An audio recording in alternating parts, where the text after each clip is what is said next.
केसरिया से मन जोगी हुआ रे, दिल झूमे देखो मतवारा हुआ रे, केसरिया से मन जोगी हुआ। हर पल मनाओ केसरी त्योहार। विमल, बोलो जुबान केसरी।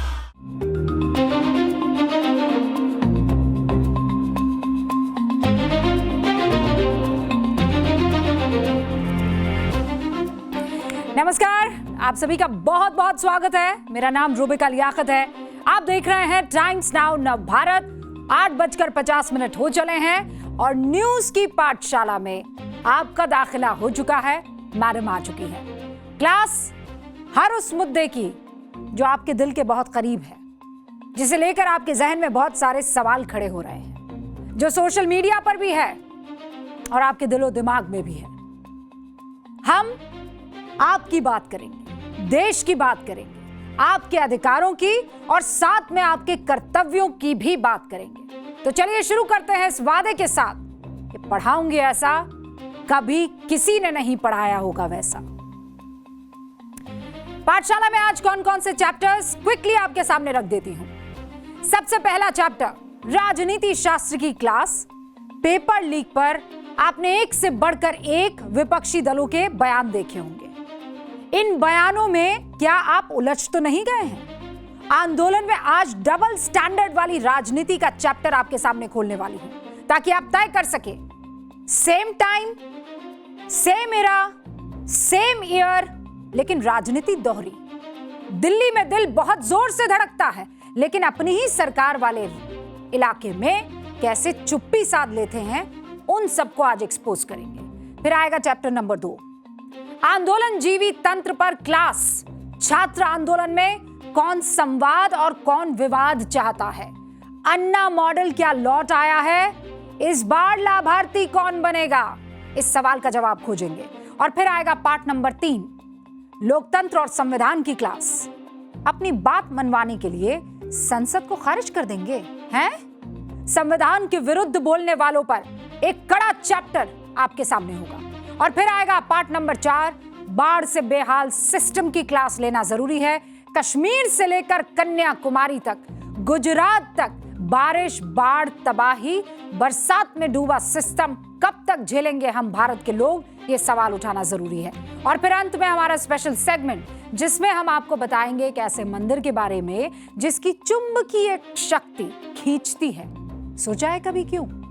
चलिए शुरू करते हैं न्यूज की पाठशाला। आज आपको एक अद्भुत और खतरनाक कला से रूबरू करवाते हैं। तैयार हैं आप? Yes ma'am. It's called location based sympathy, यानी जगह के हिसाब से संवेदना। घटना अगर विरोधी दल के राज्य में हो तो प्रेस कॉन्फ्रेंस, एक्स पर बहुत बड़े बड़े पोस्ट, मार्च, आक्रोश। लेकिन वही घटना अगर आपके राज्य में हो जाए तो सन्नाटा। यानी इंसाफ का पैमाना घटना से तय नहीं होता है, सरकार के पिन कोड से तय होता है। आज रिकॉर्ड बताएगा कि संवेदनाएं कितनी वैचारिक है और कितनी राजनीतिक है। पेपर लीक तक करवाना बंद नहीं कर सकते आप? सरकार से क्यों नहीं सवाल पूछे जाते हैं? मतलब इन तमाम नेताओं को अगर आप सुनो तो ऐसा लगता है कि अगर ये सत्ता में होते ना भैया, इनके पास अगर पावर होता ना, तो पेपर लीक होता ही नहीं, मासूम बच्चों पर लाठियां भांजी ही नहीं जाती। लेकिन आपको समझ में आएगा कि नीट के नाम पर विपक्ष की कथनी और करनी में जमीन आसमान का फर्क है, और मेरे बिल्कुल बगल वाली तस्वीरों में चल भी रहा है। आज आपको समझ में आएगा कि विपक्षी पार्टियों की सरकारें अपने राज्यों में कितना अमृत बरसा रही है। आज आपको समझ आएगा कि दिल्ली में जो विपक्षी नेता लाल लाल आंख दिखा रहे हैं ना, अपनी ही सरकारों की करतूतों पर उनकी आंखों का पानी कैसे सूख जाता है। दूसरों से जवाब मांगने वाले अपने घर की हकीकत पर कैसे खामोश नजर आते हैं। अगर पुलिस की लाठी दिल्ली में मारी जाए तो लाठी, लेकिन पंजाब में मारी जाए तो मीठा गन्ना। दिल्ली में पुलिस की लाठी तानाशाही, पंजाब में पुलिस की लाठी लॉ एंड ऑर्डर। पुलिस की लाठी का दर्द राज्य देखकर बदल जाएगा। दिल्ली में पड़े तो लोकतंत्र खतरे में, पंजाब में पड़े तो कानून व्यवस्था दुरुस्त।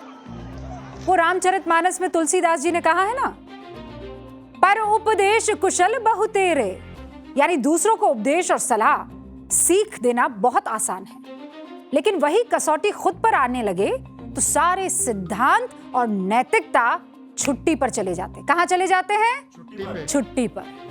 जंतर मंतर के शोर में पंजाब का लाठीचार्ज दिखा आपको? सुनाई पड़ा उसके लठ की आवाज? ये कॉकरोच जनता पार्टी के तमाम युवाओं के दिल में दर्द उठा इस लाठीचार्ज पर। इस लाठी पर क्या चाशनी लगी हुई थी? ये मखमली लाठी थी कि ये जब बदन पर पड़ रही थी महिलाओं के और युवाओं के, तो दर्द नहीं हो रहा था? परीक्षा लीक वाली करतूत यहां क्यों नहीं उजागर हो रही है? और आज इस पर बात करना जरूरी है ताकि धर्मेंद्र प्रधान का इस्तीफा मांगने के साथ साथ केजरीवाल साहब पंजाब में अपने मंत्री का भी इस्तीफा मांगे, क्योंकि हमें भी चाहिए इस्तीफा, केंद्र में भी और राज्यों में भी। इन तस्वीरों को देखकर शायद अरविंद केजरीवाल और मनीष सिसोदिया का दिल थोड़ा पसीज जाएगा। इन तस्वीरों को देखकर वो अपने सीएम भगवंत मान से कड़क आवाज में जरूर पूछेंगे, पंजाब में ये क्या चल रहा है जी? किसके इशारे पर चल रहा है जी? कौन कौन मिले हुए हैं जी?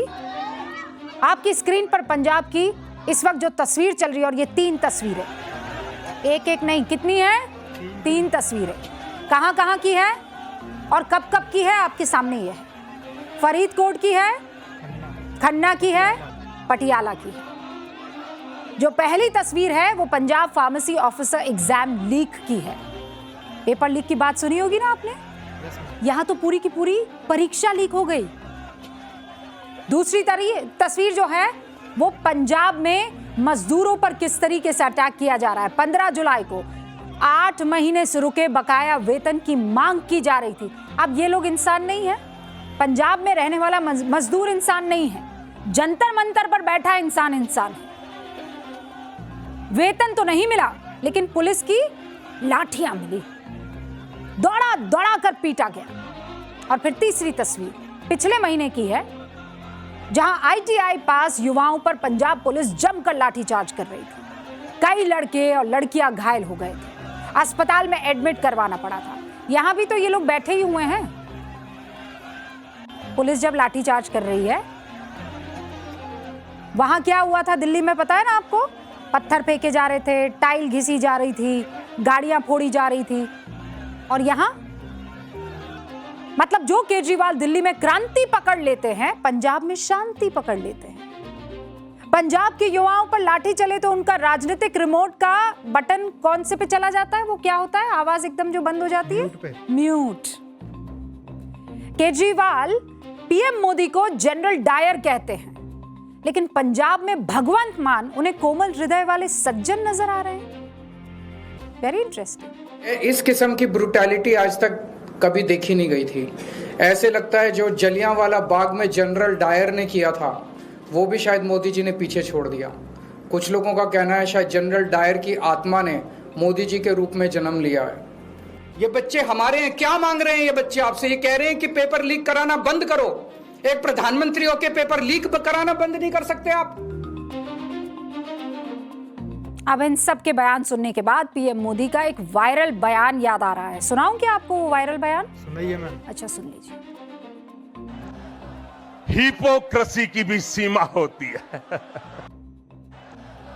हिपोक्रेसी की भी सीमा होती है। यही तो है ये। अपने राज्य में लाठियां चले तो कुछ नहीं, किसी को दुख नहीं होता है, कोई लोकतंत्र लाठी तंत्र में तब्दील नहीं होता है, कोई तानाशाही नहीं दिखती है। यहां लाठियां चल सकती है, यहां पेपर लीक हो सकता है, यहां पर लॉ एंड ऑर्डर को बहाल करने के लिए पुलिस अपना जुल्म जो है, सितम जो है, वो कर सकती है। दिल्ली में लाठीचार्ज पर सवाल उठाने वाले केजरीवाल जी क्या अब तक भगवंत मान से कोई सवाल पूछ पाए हैं? पेपर लीक पर पंजाब के शिक्षा मंत्री को हटाने का दावा करने वाले मनीष सिसोदिया कहां हैं आज? क्योंकि 3 दिन पहले मैंने सुना था मनीष सिसोदिया सीना ठोक कर कह रहे थे, क्या कह रहे थे? पंजाब में पेपर लीक होगा तो सबसे पहले मैं अरविंद जी और मान साहब से मिलकर पंजाब के शिक्षा मंत्री को क्या करूंगा? हटा दूंगा। अब आपको यह भी बता देती हूं कि पंजाब के मुख्यमंत्री और शिक्षा मंत्री की नाक के नीचे कांड क्या हुआ है। 19 जुलाई को पंजाब हेल्थ विभाग में 454 पोस्ट के लिए फार्मेसी ऑफिसर्स भर्ती परीक्षा करवाई जाती है। परीक्षा के दौरान ब्लूटूथ डिवाइस के जरिए नकल करवाई जाती है। 26 लोगों के नाम अब तक सामने आए हैं। कुछ पेपर लीक रैकेट से जुड़े हुए लोग हैं।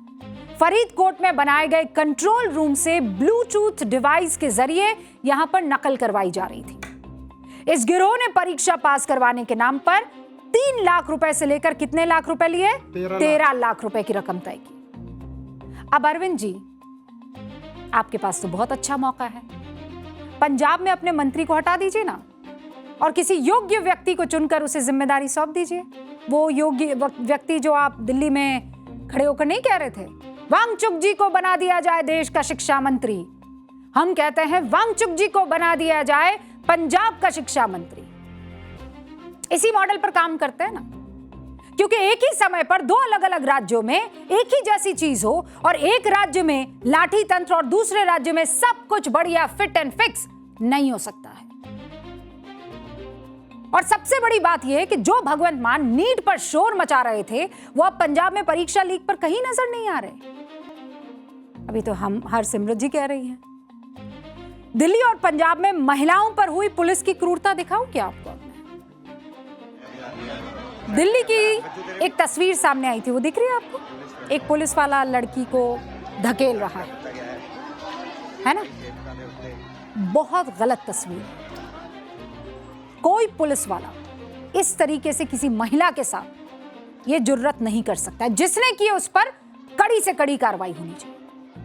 लड़की के पीछे प्राइवेट पार्ट पर इस तरीके से डंडा मारते हुए दिखाई दे रहा है। ये वाकई लोकतंत्र के लिए शर्मसार करने वाली तस्वीर है और हम इसकी पुरजोर मजम्मत करते हैं। जो भी ये पुलिस वाला है, इसके खिलाफ कार्रवाई होनी चाहिए, क्योंकि महिला को महिला पुलिस ही हैंडल करेगी, अगर करना भी है तो। राइट? क्लियर है मामला? लेकिन अब पंजाब के लिए मैं क्या कहूं? चुप हो जाओ। ये महिलाएं नहीं हैं, ये बुजुर्ग नहीं हैं। इनके साथ जो ज्यादती की जा रही है पुलिस द्वारा, उस पर मुझे आंख बंद कर लेनी चाहिए, तब मैं स्वतंत्र मीडिया कहलाऊंगी, है ना? इस पर एकदम मुझे अपने जुबान पर ताला लगा लेना चाहिए। पंजाब में जब पुलिस बुजुर्ग महिलाओं पर बेरहमी से लाठीचार्ज करती है तो रुबिका लियाकत को चुप हो जाना चाहिए, कोई गुस्सा नहीं करना चाहिए, उसे गायब हो जाना चाहिए, तब जाकर वो स्वतंत्र मीडिया कहलाएगी। और अगर इस पर उसने आवाज बुलंद की उसी वक्त जब ये सब हो रहा है, तो वो क्या कहलाएगी? गोदी मीडिया।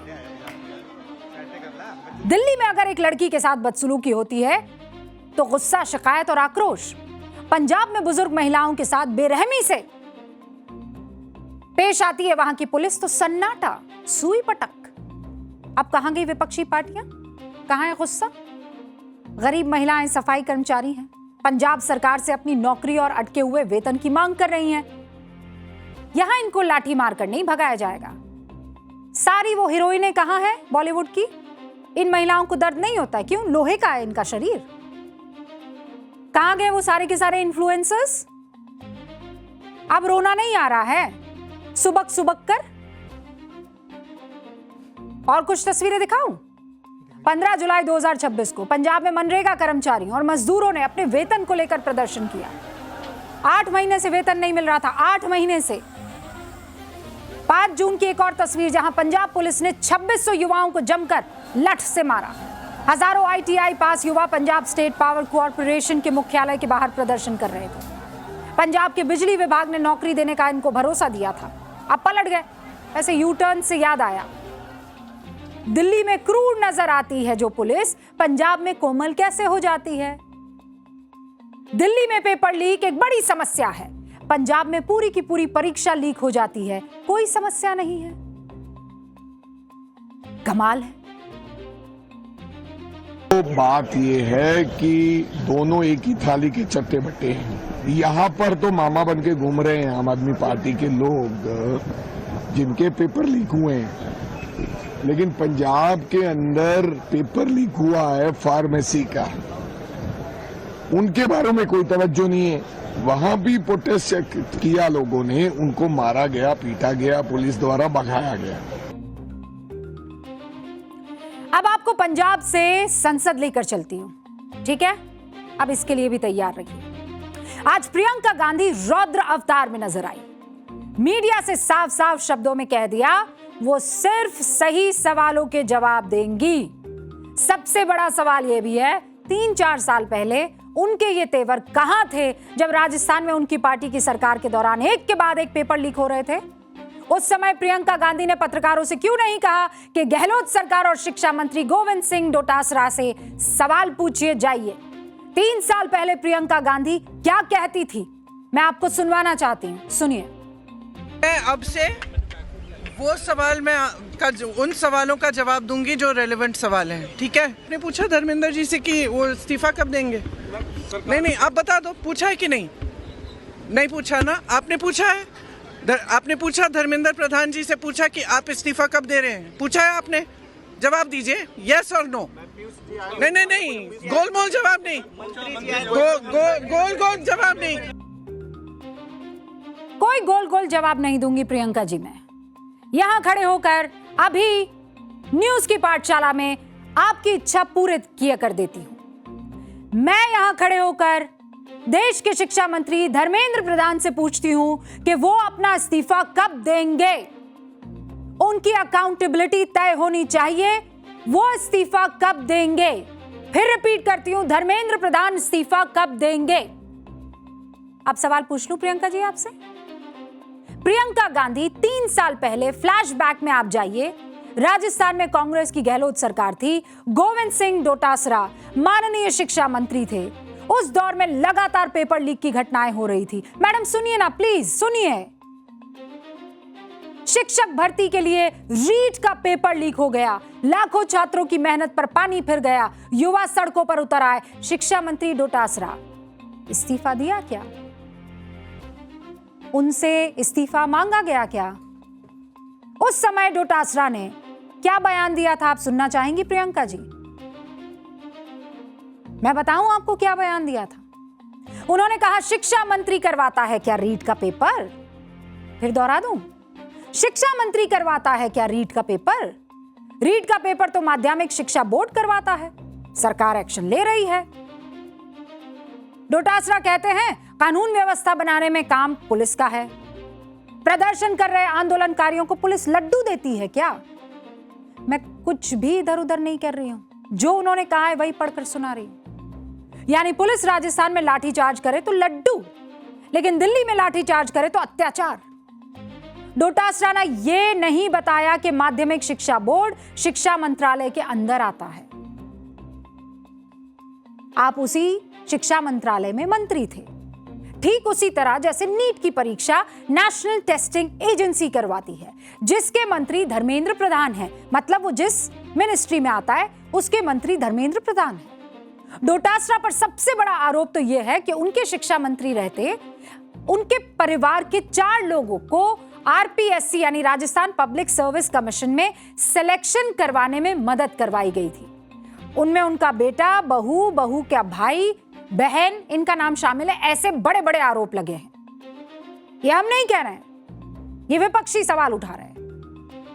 तब प्रियंका गांधी ने माननीय डोटासरा जी से ये क्यों नहीं पूछा कि क्या कर रहे हो गुरु?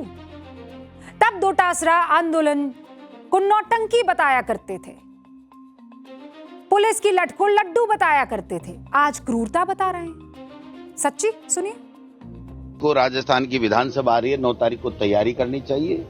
जिसके खिलाफ जो बात करनी है उसको राजस्थान की विधानसभा का मंच खुला पड़ा है। अगर किसी के व्यक्तिगत आरोप भी लगाने हैं तो राजस्थान की विधानसभा के नियम और प्रक्रिया बने हुए हैं, वो नोटिस दे और व्यक्तिगत आरोप भी लगाएं, कोई दिक्कत वाली बात नहीं है। लेकिन ये नोटंकी बंद करे, युवाओं के भविष्य के साथ खिलवाड़ बंद करे। एसओजी काम कर रही है, भविष्य में पेपर लीक नहीं हो इसके लिए कोई ठोस कार्रवाई कराने के लिए सरकार के सामने आए। को पीटा गया, बर्बरतापूर्वक पुलिस के द्वारा कार्रवाई की गई, बच्चियों को पीटा गया, कपड़े फाड़े गए, तो उनसे कोई चर्चा नहीं की गई। आज कांग्रेस को याद दिला दूं कि राजस्थान में उनकी सरकार के दौरान किस तरह पेपर लीक हो रहे थे। आइए, क्या करेंगे? सबसे पहले नोट बाबू को प्रणाम करेंगे, ठीक है। अब जरा नोट बाबू पर हम गहलोत सरकार में पेपर लीक की तारीखें लिखते हैं। और आप ये मत कहिएगा आप पहले क्यों जा रही हैं, आज की बात कीजिए। मैं आज की बात कर रही हूं, लगातार कर रही हूं। सरकार को अकाउंटेबिलिटी तय करनी होगी, लेकिन जो लोग आज चीख चीख कर बातें कर रहे हैं वो डबल स्टैंडर्ड नहीं रख सकते हैं।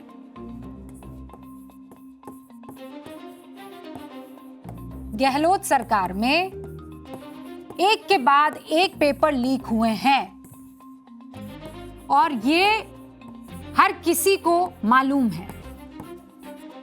सबसे पहले आ जाइए आप साल 2018 में। 2018 से 2023 आपको पता है कितने पेपर लीक हुए? ये पूरा का पूरा 2021 में 5 पेपर लीक हुए, ठीक है, लाखों बच्चों की मेहनत। फिर आप आइए 2022 में। 2022 में ये आंकड़ा बढ़कर हो जाता है कितना? 10 का। फिर आप आइए 2023 में। शुक्र है 2023 में चीजें थोड़ी सुधरती है और सुधर के कहां पहुंच जाती है? 5 नंबर पर। मतलब जाते जाते भी सरकार में 5 पेपर लीक हो जाते हैं। तो कुल अगर आप जोड़ेंगे तो कितने हुए? 20। 2001 ये तो सरकार थी 2018 से 2023, लेकिन 2021 से लेकर 2023 तक कितने पेपर लीक हुए? लगभग 20 पेपर लीक हो जाते हैं। 20 पेपर लीक हो जाते हैं। अब आप कहेंगे कि रूबिका जी क्या है ये? हाँ, किसको आप बचाने की कोशिश कर रही हैं? रीट में तो हालत ही खराब हो गई थी। मैं किसी को बचाने की कोशिश नहीं कर रही हूं। जेन ज़ी को यह पता होना चाहिए समस्या रूट में है। जो कांग्रेस 2021 में राजस्थान में रीट पेपर लीक पर फ्लावर बनी हुई थी, वो अब दिल्ली में नीट के मामले में फायर बनी हुई है। तब भी छात्रों के साथ गलत हुआ, आज भी गलत हुआ है। और सबसे हैरानी तो यह है कि जो प्रियंका गांधी 2026 में नीट पेपर लीक को एक गंभीर समस्या बताया करती थी, वही 2024 में राजस्थान में कांग्रेस सरकार के दौरान उसे लाइलाज समस्या तब बताया करती थी। आज क्या कह रही हैं वो? आज ये कह रही हैं सवाल मुझसे मत पूछिए, मैं सही सवालों का जवाब दूंगी। 2024 में राजस्थान में कांग्रेस सरकार के दौरान कैसे उसे लाइलाज समस्या बताया करती थी, मैं आपको याद दिलवाती हूं, सुनिए। हर एग्जाम को क्या पेपर लीक करा रहे हो?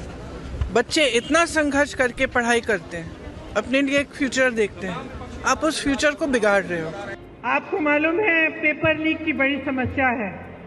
गहलोत जी भी जानते हैं कि राजस्थान में भी पेपर लीक हुए थे और ये एक बड़ी समस्या पूरे देश में है, सिर्फ एक प्रदेश की समस्या नहीं है। और बहुत इसको रुकवाने की कोशिश चाहे कितना भी की होगी गहलोत जी ने, लेकिन फिर भी बार बार ये हो रहा था। ओहो, पेपर लीक के मुद्दे पर ये तो बड़ा डिफरेंट किस्म का बयान आ गया। कांग्रेस पार्टी किस तरह सुविधाजनक राजनीति कर रही है उसको आज आपको बताना जरूरी था।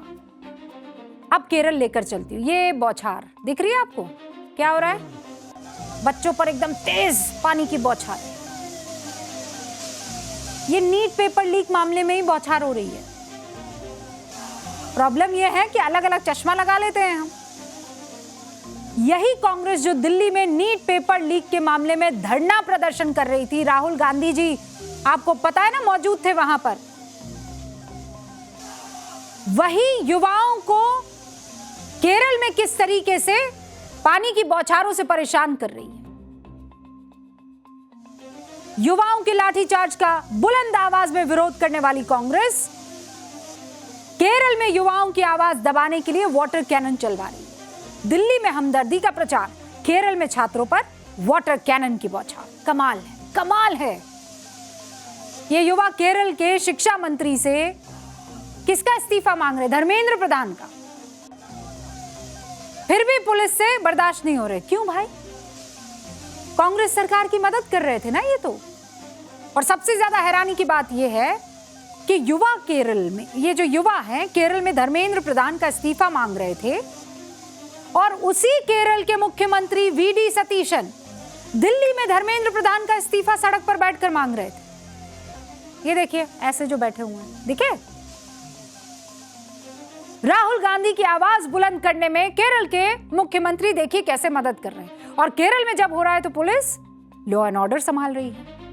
कर्नाटक के सीएम 21 जुलाई को दिल्ली पहुंचे थे, धर्मेंद्र प्रधान का इस्तीफा मांग रहे थे। लेकिन जब केरल के कुछ युवा यही काम करते हैं, उनकी आवाज को दबाया जाता है। मतलब केरल और कर्नाटक दोनों के आपको मुख्यमंत्री दिखाई दे रहे हैं, इसीलिए कर्नाटक का मैंने जिक्र किया। अब इसे देखकर यह नहीं लगता है कि कांग्रेस एक मुद्दे पर दो अलग अलग व्यवहार करती है। क्या यह कांग्रेस का पाखंड नहीं है? आप मुझे बताइए। जो कांग्रेस दिल्ली में सहानुभूति का नाटक करती है, वो केरल में क्रूर शासक कैसे बन जाती है? जो राहुल गांधी केरल की घटना पर खामोश है, वो सोशल मीडिया पर ज्ञानवर्धक बातें कैसे कर लेते हैं? कैसे लिख लेते हैं कि शांतिपूर्ण विरोध एक अटूट और मौलिक अधिकार है। भारत के निर्दोष छात्रों पर हमला करने के आदेशों का आंखें बंद करके पालन करने वाले हर पुलिस अधिकारी और सरकारी कर्मचारी ये बात ध्यान रखे कि संविधान ही आपका मालिक है। तो केरल में नहीं है क्या संविधान मालिक? सत्ता हमेशा के लिए नहीं रहती, जवाबदेही जरूर तय की जाएगी। अब आप मुझे बताइए, राहुल गांधी की यही बातें उनके मुख्यमंत्री क्यों नहीं मानते हैं?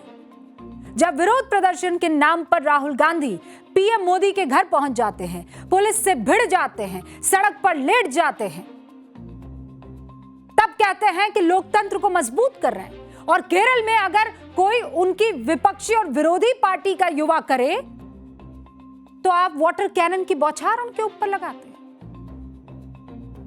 काश कि राहुल गांधी ने ऐसा ही विरोध राजस्थान में किया होता आज से 3 साल पहले। काश वो इसी तरह जयपुर में तब के सीएम अशोक गहलोत के बंगले के बाहर लेट गए होते तो शायद रीड पेपर लीक जैसी घटनाएं नहीं होती। और एक और तस्वीर देखिए, नहीं बख्शने वाले हैं। राहुल गांधी मूड में ही नहीं है। राहुल गांधी आज इंडिया गठबंधन के नेताओं के साथ गांधी स्मृति पहुंच गए। इस बार वो विपक्ष के नेताओं के साथ पहुंचे। कोई बुराई नहीं, कोई बुराई नहीं। सच में सारे विपक्ष को एकजुट हो जाना चाहिए। पेपर लीक जैसा अब कोई और इंसिडेंट हिंदुस्तान में नहीं होना चाहिए। लेकिन प्लीज बॉस, ये डबल स्टैंडर्ड तो नहीं झेलेगा हिंदुस्तान। कांग्रेस और विपक्ष के नेताओं को इससे पहले कभी क्यों नहीं लगा कि छात्रों के मुद्दे को हल करने के लिए, परीक्षा के मुद्दे को दुरुस्त करने के लिए ऐसा ही बड़ा आंदोलन किया जाना चाहिए, एकजुट होकर दिल्ली में प्रदर्शन या मार्च किया जाना चाहिए। राहुल गांधी ने कुछ कहा भी है, सुन लीजिए। जो हमारे स्टूडेंट्स हैं वो सड़क पे हैं, तो सारे के सारे ऑपोजिशन एमपीज को लगा कि हमें भी सड़क पे होना चाहिए। तो चाहते थे कि सारे के सारे ऑपोजिशन एमपीज इंडिया गेट जाएं, उन्होंने मना कर दिया, रोक दिया। फिर हमने कहा कि 30 जनवरी जाना चाहते हैं, यहाँ पे 30 जनवरी मार्च जाना चाहते थे। सिंबॉलिकली गांधी जी की असैसिनेशन स्पॉट है, इसलिए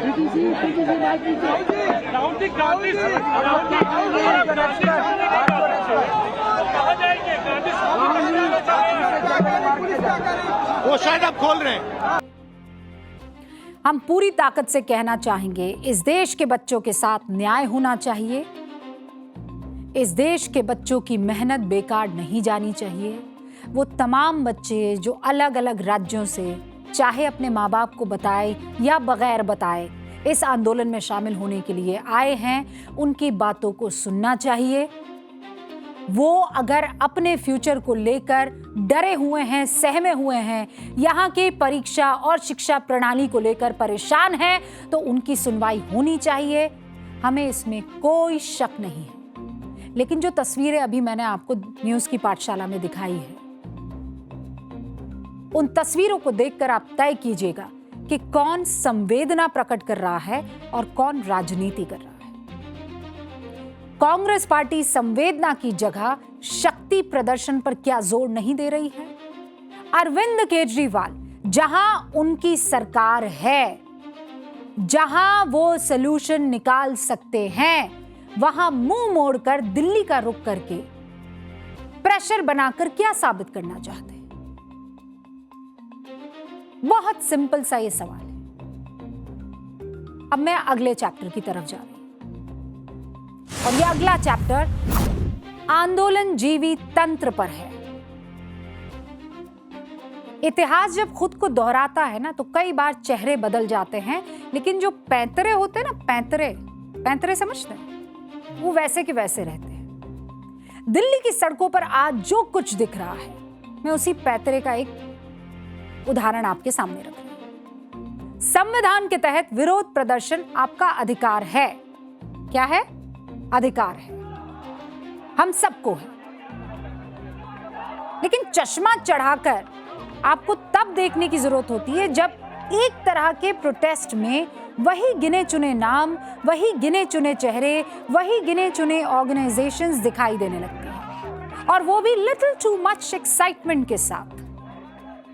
मांग सामने रखकर प्रदर्शन करना और प्रदर्शन को इलास्टिक की तरह खींचते चले जाना, इन दोनों चीजों में बहुत फर्क है। और यही फर्क कॉकरोच जनता पार्टी के आंदोलन में इस वक्त दिख रहा है। एक होता है सॉल्यूशन और एक होता है कंफ्यूजन। क्या होता है? सॉल्यूशन और कंफ्यूजन। सॉल्यूशन की जगह कैसे कंफ्यूजन परोसा जा रहा है, अब आपके सामने वो रखती है। सोनम वांगचुक की एक चिट्ठी है। उस चिट्ठी, ये देखिए वो वाली चिट्ठी,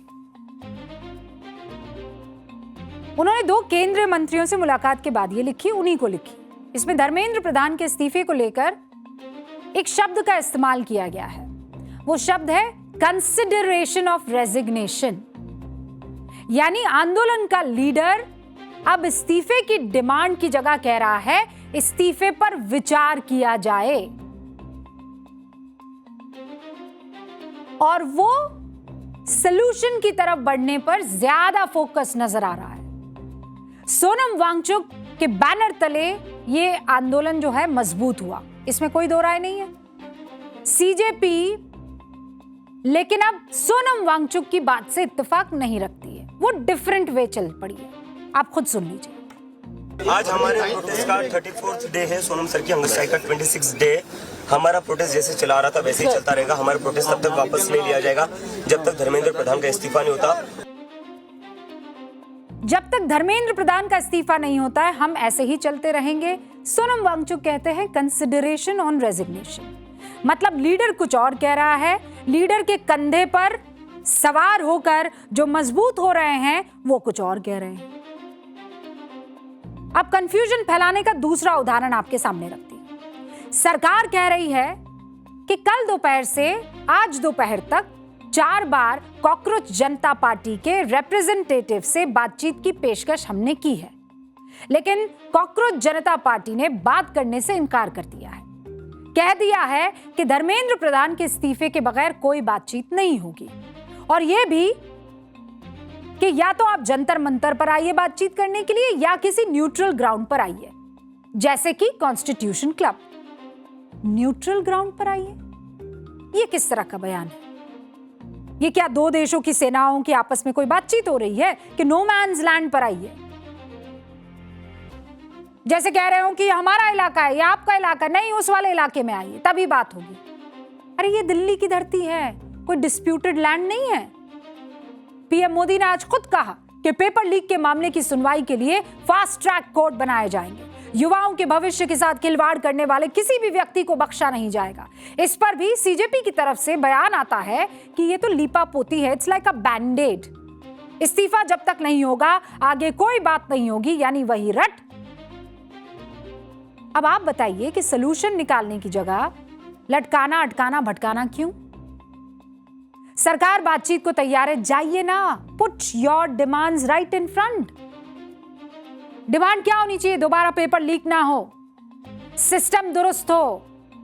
हम इस तरीके की चीजें चाहते हैं। हम चाहते हैं कि इस तरीके का बदलाव हो, आरोपियों को जल्द से जल्द सजा हो, इसके ऊपर एक फॉर्मूला तैयार किया जाए। सीजेपी का उद्देश्य यही था ना, नीट पेपर लीक ही पर इन लोगों ने सबसे पहला प्रदर्शन शुरू किया था ना। तो उस पर जब काम होता हुआ दिख रहा है, सॉल्यूशन आता हुआ दिख रहा है, तो कंफ्यूजन क्यों फैलाना? एक कह रहा है कंसिडरेशन ऑफ रेजिग्नेशन, दूसरा कह रहा है नहीं, जब तक रेजिग्नेशन नहीं तब तक हम आगे नहीं बढ़ेंगे। एक और कंफ्यूजन का उदाहरण दे देती हूं। सीजेपी ने अब पता है क्या किया है? अब कहा है हम नेशन वाइड प्रोटेस्ट की कॉल करते हैं 24 जुलाई को। और इस बार मुद्दा जो है वो पेपर लीक नहीं है, इस बार मुद्दा है सुसाइड करने वाले छात्रों के इतर 20 जुलाई की हिंसा का मुद्दा। यानी मुद्दा अब शिफ्ट हो गया है। पहले तो वो 20+ बच्चे जिन्होंने आत्महत्या की थी वो दिल में थे, अब टारगेट शिफ्ट हो गया, टारगेट मूव हो गया है। और ये हिंसा का हवाला देकर जो देश के हर राज्य के हर जिले में प्रोटेस्ट की कॉल दी गई है, उसका सच भी आपको दिखा देती हूं। गजब है भाई अभिजीत दीपके, गजब टैक्टिक्स है आपके। But by the way he has learned it from the best. 20 तारीख को बच्चियों को, लड़कियों को, महिलाओं को लाठी लगी, चोटें लगी, ये सरासर गलत था। उन बच्चियों के साथ, उन महिलाओं के साथ अन्याय था। मैं दोहरा देती हूं, उन तमाम पुलिस कर्मियों के खिलाफ कार्रवाई होनी चाहिए जिन्होंने बेकसूर महिलाओं को और बच्चियों को लाठी मारी। लेकिन ये दीपके उस वक्त कहां थे? कहां थे ये दीपके जब महिलाओं को लाठी मारी जा रही थी? ट्रक में थे। हैं? क्या कर रहे थे ट्रक में? आपके दोस्त कहां थे? बर्गर खा रहे थे। वो बाकी जो बच्चे दोस्त थे वो कहां थे? अच्छा, 5 घंटे ऑफिस में बैठे हुए थे, ज्ञापन सौंप रहे थे। तो आपने भीड़ जुटाई, तब ये आपको नहीं पता था कि आप लीडर हैं, आपको दिशा देनी होगी। जरा सोचिए, वहां वो बच्चे किसके नाम पर गए थे? कोई की अभिजीत दीपके के नाम पर आया था, कोई सौरभ दास के नाम पर आया था, कोई आशुतोष रंका के नाम पर आया था, कोई सोनम वांगचुक के नाम पर आया था। सोनम वांगचुक आईसीयू में थे। बाकी 3 कॉकरोच जनता पार्टी ने बहुत अहम मुद्दा उठाया, शिक्षा का मुद्दा। अभिजीत दीपके और उनके साथी अच्छी तरह जानते हैं कि शिक्षा व्यवस्था में सुधार एक ऐसा भावनात्मक मुद्दा है जिससे हर परिवार जुड़ता है। लेकिन सुधार की योजना कहां है प्रभु? कुछ तो बताओगे, कोई ठोस प्रस्ताव तो दोगे। शिक्षा नीति पर कोई गंभीर बहस तो होगी, एक्सपर्ट्स का कोई ड्राफ्ट तो होगा। शिक्षा मंत्री के इतर कुछ और है। शिक्षा को लेकर क्या किया जाएगा, कोई बात ही नहीं कर रहा है। क्या यह बताया गया कि एजुकेशन सिस्टम में सिलसिलेवार तरीके से किस तरह से बदलाव किए जाने चाहिए? बस एक रट धर्मेंद्र प्रधान का इस्तीफा, वो तो सिंबॉलिक है ना, हो जाना चाहिए इस्तीफा, लेकिन फिर उसके आगे क्या? जब तक नहीं होगा तब तक नहीं हटेंगे, ठीक है, लेकिन उसके आगे क्या? एक कदम तो आगे बढ़िए ना हुक्म। What next? सीजेपी ने ऐलान कर दिया कि अगर पीएम मोदी धर्मेंद्र प्रधान का इस्तीफा नहीं ले पाए तो हम पीएम मोदी के इस्तीफे की मांग करेंगे। Wow, this is what is next. अब आप सोचिए, अभिजीत दीपके के मुद्दों वाली मांगे क्या पॉलिटिकल मांगों में अब तब्दील नहीं हो रही है? आपकी मंशा सिर्फ शिक्षा व्यवस्था को सुधारने की है, तो फिर ये आपकी मांगों का रुख हर दिन राजनीतिक क्यों दिखाई दे रहा है प्रभु? और इसे कहने की कोई ठोस वजह है? क्योंकि ठीक इसी तरह की पटकथा इस देश ने 1 दशक पहले घटते हुए देखी है। राजनीतिक सपने और सत्ता की महत्वाकांक्षा देखी है। वही स्क्रिप्ट, वही इतिहास दोहराया जा रहा है। नहीं, समझ में नहीं आ रहा कुछ। काउंटडाउन तो नीट परीक्षा के पेपर लीक करने वाले उन दानवों का होना चाहिए था ना, अभिजीत दीपके, मिस्टर रंका। काउंटडाउन तो इस बैड शिक्षा प्रणाली का होना चाहिए था। काउंटडाउन तो बच्चों के भविष्य के साथ खिलवाड़ करने वाले उन तमाम भयानक चेहरों का होना चाहिए था। ये सरकार का काउंटडाउन कहां से आ गया? ये तो बड़ा पॉलिटिकल है। राहुल जी ये बात कहे तो समझ में आता है, अरविंद केजरीवाल ये बात कहें तो समझ में आता है, शरद पवार, उद्धव ठाकरे, तमाम लोग कहें तो समझ में आता है। आप तो नीट पेपर लीक की समस्या को लेकर आए थे ना। अच्छा, मान लीजिए सरकार गिर जाती है, आप गिरा देते हैं अगर गिरा, मान लीजिए हाइपोथेटिकली, तो इससे बच्चों का भविष्य सुधर जाएगा।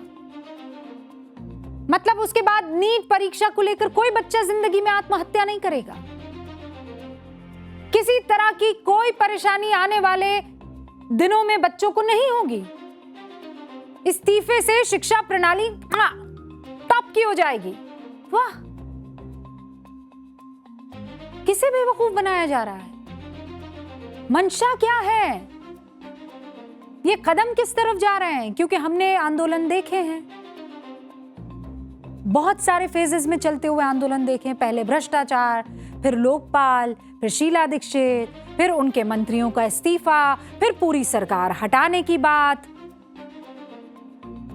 फिर कभी नहीं बनाएंगे पार्टी, फिर बना ली पार्टी, फिर कहा हम तो जैसे हैं वैसे ही रहेंगे, फिर आ गया शीश महल, फिर कहा हमें सिस्टम बदलना है, फिर आ गई एक नीति जिसमें एक के बदले एक फ्री मिलनी थी। ये सब तो देखा हुआ है, बिल्कुल एकदम डेजा वू। 2011-12 के अन्ना आंदोलन, 2026 के कॉकरोच जनता पार्टी के आंदोलन में बहुत सारी सिमिलैरिटीज है। पॉलिटिकल प्ले बुक, समय बदल चुका है, पीढ़ी बदल चुकी है, विरोध के तरीके बदल चुके हैं। अन्ना वाली टोपी की जगह अब मीम्स और सोशल मीडिया ने ले ली है, लेकिन पर्दे के पीछे का मैकेनिज्म और पॉलिटिकल री इंजीनियरिंग, इसका फॉर्मूला बिल्कुल वही दिखाई दे रहा है। कैसे? बस देखते जाइए। आंदोलन का फेस उस वक्त अन्ना हजारे को बनाया गया, जो एक सम्मानित गांधीवादी और नैतिक कद वाले चेहरे थे, जिन्हें आंदोलन के लिए शील्ड के तौर पर बनाया गया। इस बार कौन है? सोनम वांगचुक। उनके नाम का इस्तेमाल करके जन समर्थन और सिंपैथी जुटाई गई। उस समय भ्रष्टाचार और जन लोकपाल जैसा ठोस और सीधा जनता से जुड़ा मुद्दा सामने रखा गया था। इस बार वही काम शिक्षा के नाम पर होता हुआ दिख रहा है। आंदोलन की मांग और मुद्दे उस वक्त भी बदलते हुए चले गए, आज भी ऐसा ही कुछ होता हुआ दिख रहा है। तब शुरुआत जन लोकपाल से हुई, फिर पूरी सरकार पर आई, फिर इस्तीफे हुए, फिर व्यवस्था परिवर्तन तक की मांगें जुड़ती चली गई। आज भी वही हो रहा है। गैर राजनीतिक होने का दावा तब भी किया गया था, आज भी किया जा रहा है। कौन भूल सकता है क्या क्या वादे हुए थे? पॉलिटिक्स? No, never. सरकारी घर? ना, बिल्कुल नहीं। गाड़ी? कतई नहीं। शीश महल आ गया सामने, याद है ना? संसद घेराव का प्रयास, मंत्रियों के आवास के बाहर प्रदर्शन, वाटर कैनन, लाठीचार्ज, सब कुछ तब हुआ, इस बार भी हुआ। जन आंदोलन उग्र हुआ तो विक्टिम कार्ड, ब्लेम गेम का पैटर्न भी वही है। तब भी कहा गया था कि उपद्रवियों को सरकार ने प्लान किया है, आज भी यही कहा जा रहा है। सारे फ्रिंज एलिमेंट बीजेपी ने प्लान किया है। तो कुल मिलाकर पूरी तस्वीर साफ है। एक दशक पहले इसी तरह की कोट अनकोट गैर राजनीतिक आंदोलन के नाम पर देश की जनता ने बड़े बड़े सपने देखे थे, लेकिन नतीजा क्या निकला? क्रांति की आड़ में राजनीतिक महत्वाकांक्षाएं पूरी हुई, वादों के महल बने, ध्वस्त हुए, आम जनता के साथ छलावा। उस दौर ने जन आंदोलन की साख को जो चोट पहुंचाई, उसका असर यह हुआ कि देश में आम नागरिक ऐसे आंदोलन से अब खुद को दूर करने की शुरुआत कर चुका है। जेन ज़ी उस वक्त वो शायद याद ना रख पाई, बहुत छोटी थी। आज 2026 में वैसा ही कुछ कॉकरोच जनता पार्टी के नए पैकेज में परोसने की कोशिश हो रही है। देश की जनता इसे थोड़े विश्वास और ज्यादा आशंका की निगाहों से देख रही है, इसमें कोई डाउट नहीं है। बेबाकी से कुछ बातें आपके सामने रखना जरूरी थी और वो मैंने रखी। अब पाठशाला में अगला चैप्टर कुदरत के कहर का, बाढ़ से बेहाल सिस्टम का। देश के 8 राज्यों में इन दिनों बाढ़ की भयंकर तस्वीरें आ रही हैं। पहाड़ से मैदान तक जल प्रलय जैसे हालात हैं। जान माल का बेहिसाब नुकसान हुआ। अब तक पूरे देश में 120 लोगों की मौत हो चुकी है। कितने लोग? 120। 6 राज्यों से आई बाढ़ की ये तस्वीरें, कलेजा कांप जाएगा देखिए। और सबसे बुरा हाल असम का। 4 जिलों में कई सारी जानें, 80 से ज्यादा लोग लापता। जम्मू कश्मीर, उत्तराखंड, यूपी, एमपी, पंजाब में बाढ़ ने लोगों का दम फुला रखा। असम में करीब 6.5 लाख लोग प्रभावित हो गए हैं। 41 लोगों की मौत हो चुकी है। 10 लोगों की मौत पिछले 24 घंटे में हो गई है। खुद मुख्यमंत्री हिमंता बिस्वा शर्मा ने बताया कि नागालैंड में बादल फटने की वजह से असम में इतनी भयानक बाढ़ आ गई।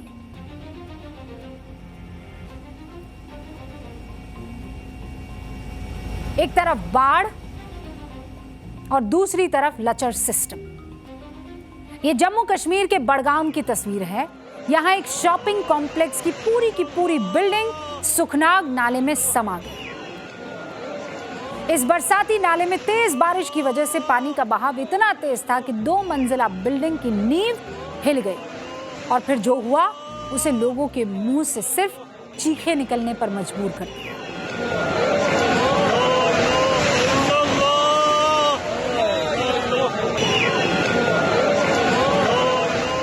उत्तराखंड में भी ऐसी ही भयानक तस्वीरें देखने को मिली। पिथौरागढ़ के धारचूला में पहाड़ की इतनी बड़ी चट्टान टूटकर खाई में गिर गई कि लोग हैरान रह गए। लैंडस्लाइड से पहले चट्टान में दरार देखकर दोनों तरफ की गाड़ियां रुक गई। थोड़ी देर बाद ये चट्टान टूटकर गिर भी पड़ी। यूपी के गोंडा में घाघरा नदी के किनारे रहने वाले लोगों के लिए ये तस्वीर नई नहीं है, लेकिन इस तस्वीर को देखकर आप हैरान हो जाएंगे। कटाव की वजह से एक हरा भरा पेड़ घाघरा नदी में समा गया। हर साल बाढ़ में तेज कटाव की वजह से कई घरों का वजूद मिट जाता है। अब एमपी के मंडला की तस्वीर देखिए। 2 लड़कों ने पानी में आधा डूब चुके पेड़ पर चढ़कर किसी तरह अपनी जान बचाई। गांव वालों ने टॉर्च की रोशनी से इनको रेस्क्यू किया है। दोनों लड़के एक बाइक पर बैठकर पुल को पार कर रहे थे। ऊपर से पानी बह रहा था और पानी के तेज बहाव में ये बाइक समेत पानी में बह गए। थोड़ी दूर जाने के बाद पेड़ की डालियां जब इनके हाथ लगी तो उसे पकड़ लिया। डूबते को पेड़ का सहारा मिल गया। अब गुजरात आइए। गुजरात में तेज बारिश की वजह से 10 जिले बाढ़ की चपेट में हैं। नर्मदा, वलसाड़, नवसारी, डांग, सूरत, तापी, पंचमहल, दाहोद और महिसागर बाढ़ से हाहाकार मचा हुआ। दूर दूर तक नजर डालिए, सिर्फ पानी। दर्जनों गांव का संपर्क कट गया है। शहरों में सड़कें नहर बन गई हैं। ऊपर से देखने पर समझना मुश्किल है कि सड़क कहाँ है और नाला कहाँ है। और इस आपदा में गुजरात सरकार लगातार राहत और बचाव का काम कर रही है। अब बाढ़ग्रस्त इलाकों में फंसे 1200 लोगों को रेस्क्यू किया जा रहा है। रेस्क्यू किया भी गया, जबकि 1500 लोगों को सुरक्षित जगहों पर पहुंचा दिया गया है। गुजरात के 3 जिलों में बहुत ज्यादा बारिश होने वाली है, ऐसा रेड अलर्ट जारी हो गया है। 11 जिलों में ऑरेंज अलर्ट है और 10 जिलों में येलो अलर्ट जारी कर दिया गया है। गुजरात और महाराष्ट्र में बाढ़ की 6 तस्वीरें अब आपके सामने रखती हूं। ये 6 तस्वीरें वलसाड़, नवसारी, अहमदाबाद गुजरात की ये तस्वीर है, सूरत और उसके बाद पालघर महाराष्ट्र की, नासिक महाराष्ट्र की। हर तरफ पानी और इस तरीके के हालात है कि नासिक वाली तस्वीर अगर मैं वलसाड़ पर लगा दूं तब भी आप डिफ्रेंशिएट नहीं कर पाएंगे, क्योंकि सब जगह सिर्फ पानी। हाईवे भी पानी है, नदी भी पानी है, सड़क भी पानी है, घर भी पानी है, बाजार भी पानी है। सप्लाई चेन पूरी तरह से अब उस पर असर पड़ रहा है। केंद्र सरकार फिक्रमंद है, लेकिन बड़ा सवाल यह है कि हमने इस तरह के हालात के लिए तैयारी कितनी की और कब तक इस तरीके के बाढ़ के हालात से यूं ही ये देश जूझता रहेगा। आपको पता है, हमारे देश में एक ऐसी जगह है जहां कदम रखते ही दिमाग का सारा शोर अचानक थम जाता है। पूरा शरीर ब्रह्मांड की असीम ऊर्जा से भर उठता है। मैं सच बता रही हूं। उत्तराखंड का अल्मोड़ा, उसके पास एक मंदिर है। मंदिर का नाम है कसार देवी मंदिर। लोग ऐसा दावा करते हैं कि ये सिर्फ एक धार्मिक स्थल नहीं है, ये दुनिया की सबसे रहस्यमयी और ऊर्जावान जगहों में से एक है। 3 जगह हैं जहां कॉस्मिक एनर्जी यानी ब्रह्मांडीय ऊर्जा महसूस होती है। पहली तो उत्तराखंड का ये कसार देवी मंदिर, दूसरा पेरू का माचू पिचू और तीसरी जगह है इंग्लैंड का स्टोनहेंज प्लेस। कई सारे तपस्वी हैं, सिद्ध संत हैं जो ये दावा करते हैं कि इस मंदिर परिसर में आते ही दिमाग अल्फा स्टेट यानी डीप रिलैक्सेशन में चला जाता है। अद्भुत कॉस्मिक ऊर्जा की वजह से यहां आपका मन फौरन शांत हो जाता है। आपको पता है 1890 में स्वामी विवेकानंद परम ज्ञान की प्राप्ति के लिए इसी कसार देवी मंदिर में आए थे। यहीं मौजूद एक गुफा में उन्होंने गहरा ध्यान लगाया था। अमेरिकी स्पेस एजेंसी नासा ने अपनी रिसर्च में बताया है कि कसार मंदिर वैन एलन रेडिएशन बेल्ट पर स्थित है। वो डोनट प्रकार का एक रेडिएशन वाला इलाका होता है, यानी पृथ्वी पर ऐसी जगह जहां पृथ्वी के मैग्नेटिक फील्ड में एक बहुत बड़ा और अनोखा अंतर पाया जाता है। एक ऐसी ऊर्जा जिसमें विज्ञान भी है और आध्यात्म भी। मैं तो वहां पहुंच गई थी और अब आपसे आज्ञा लेनी है। मुझे इजाजत दीजिए। आज न्यूज की पाठशाला में इतना ही।